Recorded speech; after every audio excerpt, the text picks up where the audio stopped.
Welcome back. Day 10. No weed again.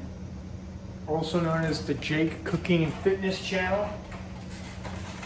We're having Sailor's Delight again. And today I'm going to show you how to flip an egg. Make sure to get all the shell in there. You really want to get all the shell in there. Oh yeah, and then burn yourself trying to get it out. Yeah, we'll just eat the shell. It's good for you anyway. And then we're gonna do another egg. And then we're gonna pepper the eggs. And then we're gonna salt the eggs. And then we're gonna turn down the heat to medium. And I really did get some eggshells in there, so I'm looking forward to that. But yeah, let's continue where we last left off here.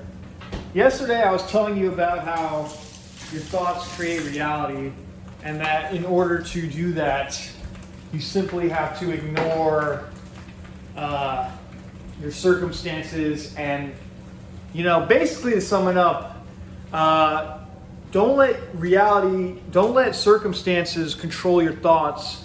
Rather, let your thoughts control your circumstances. No, I had a better way of putting it. Don't let your dreams be dreams. Don't let reality.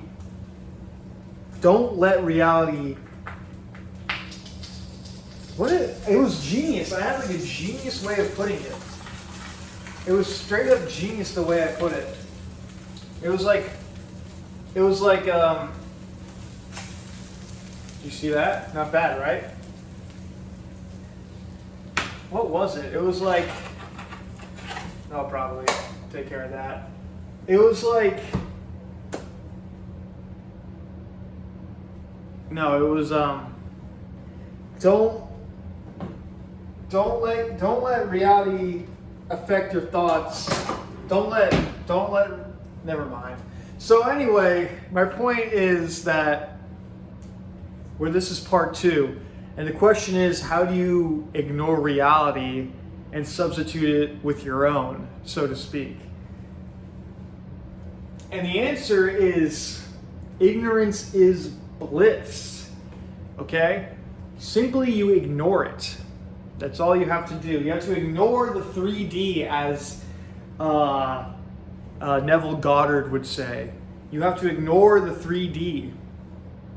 But how do you ignore something that's real? You know, how does one ignore this hot egg in this pan? How am I to ignore the heat coming from this pan? Well, that's kind of an extreme example. But the way that you ignore something is that you pretend that it isn't there. That's all you have to do. You just have to pretend like it doesn't exist. That's how you ignore it. So to ignore the 3D, you just have to pretend like it doesn't exist. Which is probably easier said than done, because what am I doing right now? I'm in the 3D, you know? But, so what would it mean to pretend like it doesn't exist? I mean, how do you even pretend that doesn't exist? And this is the real answer. It's to use your imagination. You got to use your imagination. That's how you pretend like the 3D doesn't exist. So to sum it up, you have to use your imagination to pretend like the 3D doesn't exist. And in time, you will be able to ignore the 3D. And you should probably start small. You shouldn't ignore everything. But like if you're poor, you can ignore that, you know? If you don't have any money, you can ignore that part of reality. Or if you have no bitches, let's say, you can ignore that part of reality, you know? So that's your homework. All right, day 10, no weed again. I'll see you tomorrow.